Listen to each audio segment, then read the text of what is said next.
لکھنؤ میں جمعے کی نماز کے دوران جامع مسجد ایشباغ مسلم پرسنل لاء بورڈ کی اپیل پر نکاح نامہ کا قرارنامہ پڑھا گیا۔ اس قرارنامے پر مسلمانوں نے دستخط کر کے اپنا بھرپور تعاون دیا ہے۔ مذہبی رہنما خالد رشید فرنگ محلی نے بتایا کہ سادگی اور کم خرچ میں نکاح کرنے کے لیے 11 نکات والا یہ اقرارنامہ جاری کیا گیا ہے۔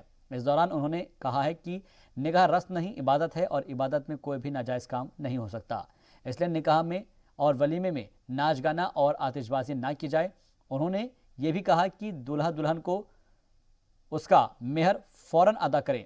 ساتھ ہی شریعت کے مطابق بیٹیوں کو وراثت میں حق ملا ہے، بیٹیوں کو ان کے اس حق سے محروم کر کے گنہگار نہ بنیں۔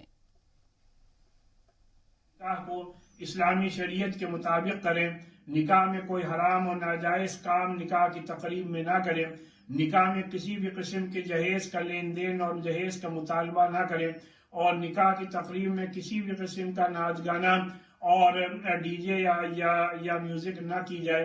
اور آج کی پرسنل لاء بورڈ کی اس اپیل کا پورے ملک میں بڑی تعداد میں لوگوں نے اس کو سراہا ہے، اور ایک یہ کامیاب موومنٹ چل رہا ہے۔